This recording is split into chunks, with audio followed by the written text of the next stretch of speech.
नमस्कार दोस्तों, स्वागत है आपका हमारे चैनल पर। आज की बड़ी खबरें। नए साल में किसान होंगे माला माल। कभी पाकिस्तान को अफगानिस्तान तालिबान का सबसे बड़ा समर्थक माना जाता था। 1990 के दशक में इस्लामाबाद ने ही तालिबान के उभरने में अहम भूमिका निभाई थी, लेकिन अब हालात पूरी तरह बदल चुके हैं। दोनों पड़ोसी देशों के बीच सीमा पर महीने से तनाव चल रहा है, जो अब हवाई हमलों और भारी झंझटों तक पहुंच गया है। बिहार में 1 अप्रैल से किसानों से गेहूं, दलहन और तिलहन की सरकारी खरीद शुरू होगी। केंद्र सरकार द्वारा निर्धारित न्यूनतम मूल्य समर्थन पर पैक्स, व्यापार मंडल और भारतीय खाद्य निगम के माध्यम से खरीद की जाएगी।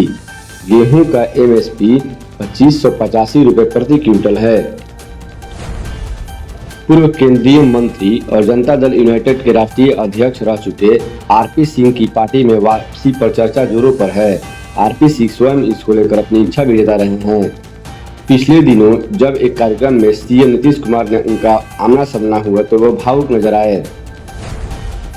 होली के लिए प्रवासी बिहारियों हेतु चलाई गई विशेष बसों से पहले 3 दिनों में 8000 यात्रियों ने सफर किया। बिहार राज्य पथ परिवहन निगम की इन बसों पर यात्रियों को कुल 52.22 लाख रुपए का अनुदान मिला है। दिल्ली मुजफ्फरपुर जैसे रूट सर्वाधिक लोकप्रिय रहे। बिहार सरकार ने वित्तीय अनुशासन बनाए रखने के लिए 10 मार्च तक वेतन के अलावा अन्य किसी प्रकार के निकासी पर रोक लगा दी है। वित्त विभाग ने कोषागारों पर अनावश्यक दबाव कम करने और बजट और प्रबंधन सुनिश्चित करने के लिए यह कदम उठाया है। IRCTC 28 मार्च से भारत गौरव पर्यटन ट्रेन का ज्योतिर्लिंग दर्शन के साथ शिरडी साई दर्शन पैकेज चला रहा है। यह 8 दिवसीय यात्रा त्र्यंबकेश्वर, शिरडी, शनि सिंगारनु, घृणेश्वर, इलोरा गुफाएं और महाकालेश्वर ज्योतिर्लिंग जैसे प्रमुख धार्मिक स्थलों को कवर करेगी। जिले की बेटियों से सुरक्षित और सुनहरे भविष्य की दिशा में एक ऐतिहासिक और क्रांतिकारी कदम उठाया गया है। स्वास्थ्य विभाग ने सर्वाइकल कैंसर जैसी जानलेवा बीमारी के खिलाफ निर्णायक जंग लड़ते हुए HPV ह्यूमन पेपिलोमा वायरस टीकाकरण अभियान को पूरी तरह निःशुल्क करने का निर्णय लिया है। राउज एवेन्यू स्थित जिला अदालत में कार्यरत विशेष न्यायाधीश जितेंद्र प्रसाद सिंह दिल्ली आबकारी नीति मामला में सभी आरोपियों को बरी करने के बाद चर्चा में हैं। केंद्रीय एजेंसियों द्वारा जांच किए गए जाने वाले संवेदनशील भ्रष्टाचार मामलों की सुनवाई करने वाले न्यायाधीश के रूप में उनकी पहचान पहले से ही न्यायिक हलकों की मजबूत रही है। अमेरिकी राष्ट्रपति डोनाल्ड ट्रंप ने दावा किया है कि ईरान जल्द ही अमेरिका तक मार करने वाली मिसाइल बना लेगा।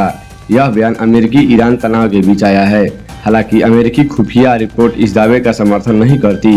रिपोर्ट के अनुसार ईरान को अंतर महाद्वीपीय बैलिस्टिक मिसाइल विकसित करने में 2035 तक का समय लग सकता है। व्हाइट हाउस ने ट्रंप की चिंता को सही बताया है। देश भर में गाड़ियों के फर्जी ई-चालान के जरिए साइबर ठगी के मामलों में तेजी से बढ़ोतरी दर्ज की गई है। गृह मंत्रालय के तहत कार्यरत भारतीय साइबर अपराध समन्वय केंद्र ने नागरिकों को सतर्क करते हुए चेतावनी जारी की है कि एक गलत लिंक पर क्लिक करना भी बैंक खाते से पैसे गायब होने का कारण बन सकता है। केंद्रीय मंत्री पीयूष गोयल ने कहा है कि टैरिफ पर अमेरिकी सुप्रीम कोर्ट के फैसले के बाद के घटनाक्रमों पर भारत की नज़र है। उन्होंने यह भी बताया है कि भारत अमेरिका के बीच प्रस्तावित अंतरिम व्यापार समझौते पर संयुक्त बयान में परिस्थिति बदलने पर समझौते का संतुलन फिर से स्थापित करने का प्रावधान है। शराब नीति मामले में आरोप मुक्त होने के बाद अरविंद केजरीवाल ने केंद्र और कांग्रेस पर हमला बोला। उन्होंने कांग्रेस को भाजपा की बी टीम बताया और पूछा कि आप नेताओं की गिरफ्तारी के बावजूद राहुल गांधी और रॉबर्ट वाड्रा जेल क्यों नहीं गए। सुप्रीम कोर्ट कोलेजियम ने एक नीतिगत निर्णय लिया है, जिसके अनुसार जज को किसी हाई कोर्ट के मुख्य न्यायाधीश के रूप में नियुक्त करने का प्रस्ताव हो। उनका तबादला पद रिक्त होने से काफी पहले बेहतर होगा कि रिक्ति के लगभग 2 महीने पूर्व ही कर दिया जाए। हार्वर्ड यूनिवर्सिटी की दक्षिण एशियाई अध्ययन विभाग की वेबसाइट पर प्रदर्शित एक कलाकृति को लेकर ऑनलाइन विवाद खड़ा हो गया है। इस कलाकृति पर तीखी आलोचना और पक्षपात के आरोप लग रहे हैं। Coalition of Hindus of north America ने इस बहस को अब हवा दी अब जब उन्होंने विश्वविद्यालय पर अपने प्रारंभिक संस्कृत पाठ्यक्रम के लिए उपयोग किए गए दृश्य में कट्टर हिंदू फोबिया का आरोप लगाया।